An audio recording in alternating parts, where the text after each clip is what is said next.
தாவேகா பொறுப்பாளர் இடத்துலயும் திரு விஜய் அவர்களுக்கு நம்மகிட்ட கேள்வினா உங்க கூட்டத்தில் வர பெண்களுக்கு எல்லாம் பாதுகாப்பு நீங்க உறுதிப்படுத்துறீங்க. காலையில 8:45 நாமக்கல், 12:45 கரூர்னு சொல்றீங்க. 12:45 கரூர்னு சொல்லி 8:45 திருச்சி வீட்டுல இருந்து கிளம்புறீங்க. நீங்க 8:45 வீட்டுல இருந்து கிளம்பும் போது சொகுசு வண்டி 1.5 கோடி ரூபாய் வண்டி, சார்ட்டர்ட் ஃபிளைட், அங்க இருந்து திருப்பியும் காரு, அப்புறம் திருப்பி வந்து கேரவன், பெரிய பஸ், நீங்க போயிடுறீங்க. எல்லா இடத்துலயும் கழிவறை இருக்குல்ல. 8:45 கரூர்ல வந்து நின்னவன் இரவு 8 மணி வரைக்கும் ஆண்கள் பக்கத்துல சந்தில எங்கேயோ போய் சிறுநீர் கழிச்சிருவான்.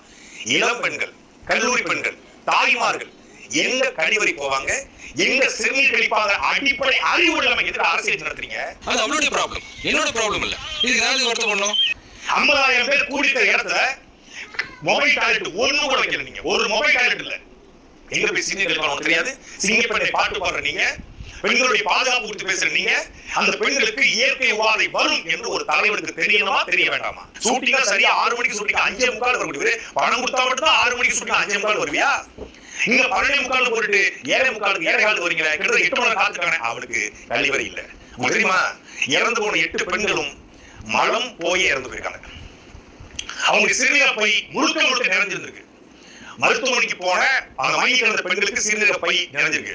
பச்சை பிள்ளைங்க, படிக்கிற பிள்ளைங்க, சின்ன பொண்ணுங்க, வீட்டுல இருக்கிற பொண்ணு, வேலைக்கு போற பொண்ணுங்க, இவங்க எல்லாருக்கும் நடக்கிற கொடுமைகளை சொல்ல முடியல சார். ஒரு நமக்கு வந்து இயற்கை உபாதை வந்துருது, சிறுநீர் கழிக்க முடியல, 8 மணி நேரம் நின்றுட்டே இருக்கோம், வேர்வை ஊத்திக்கிட்டு தண்ணியும் குடிக்க முடியல, அப்படின்னு நிக்கிறோம்.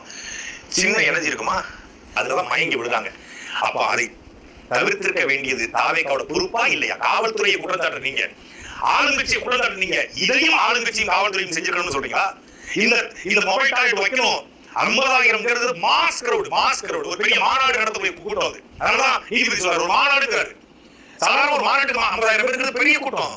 அந்த கூட்டத்துக்கு நீங்க டாய்லெட் இல்ல. தத்துவம் இல்லாத தலைவர்கள் ரசிகர் மட்டும்தான் உருவாக்குவாங்க. அது முன்னேற்றத்துக்கு வழிவகுக்காது.